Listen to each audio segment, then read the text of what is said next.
बिस्मिल्लाहिर्रहमानिर्रहीम। अस्सलाम वालेकुम सामीन हज़रात। आज दुआ के ताल्लुक़ से चंद बातें अर्ज़ करनी है और इमाम शाफ़ी रहमतुल्लाह अलैह का एक कौल सुनाना है।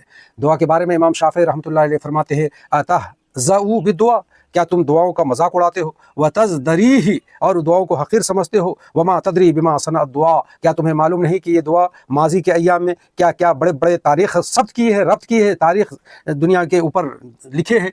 हज़रत अभी माजी के बारे में दुआओं से जो बड़े वाक़यात पेश आए, हज़रत मूसा अलैहिस्सलाम को याद कीजिए। हज़रत मूसा अलैहिस्सलाम फ़िरौन से बचने की खातिर मदियन के सफ़र पर निकलते हैं। रास्ते में बेबसी का आलम है, कोई पुरसाने हाल नहीं है। हज़रत मूसा अलैहिस्सलाम ने जो दुआ किया था अल्लाह के हुज़ूर, ए अल्लाह जो कुछ भी मुझे दे दे मैं उसका मोहताज हूँ।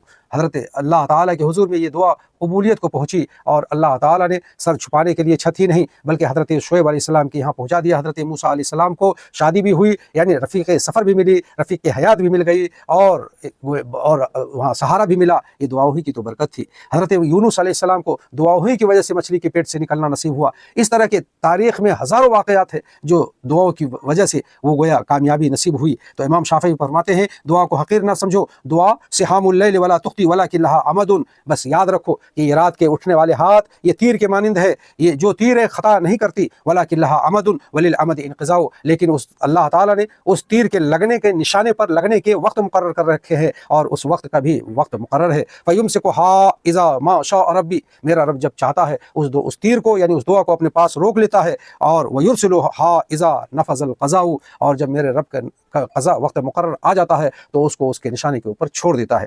जब निशाने पर छोड़ देता है तो वो दुआ कबूलियत को पहुँच जाती है, यानी अल्लाह ताला उसे वो चीज़ नसीब करता है। खुलूस से दिल से मांगी हुई दुआ, अल्लाह के रसूल सल्लल्लाहु अलैहि वसल्लम ने फरमाया कि ये दुआ तकदीर भी बदल देती है। तकदीर को बदलने वाली चीज़ एक ही अल्लाह ताला ने हम मोमिनों को दिया है और वो है दुआ।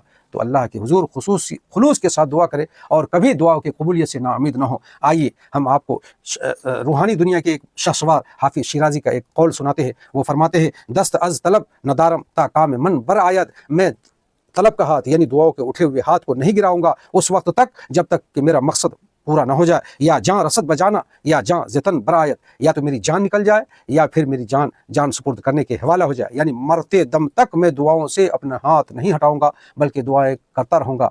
इससे सबक हासिल हुआ ये कि हमें कभी भी दुआओं से अल्लाह ताला के हुजूर दुआ करने से नाउमीद नहीं होना चाहिए, बल्कि हमा वक्त अल्लाह को याद करना चाहिए। जब भी कोई ज़रूरत पेश हो सबसे पहले अल्लाह के हुजूर में हाजिर होना चाहिए और दस्ते तलब फैलाना चाहिए। वही सबसे ज़्यादा सुनने वाला है, वही तो एक ज़ात है जो नहीं मांगने से नाराज़ होता है और मांगने से खुश होता है। अल्लाह ताला से दुआ है कि अल्लाह ताला हमें दुआ की हकीकत को समझने और उस पर अमल करने की तौफीक इनायत फरमाए। वमा अलैना इल्लल बलाग।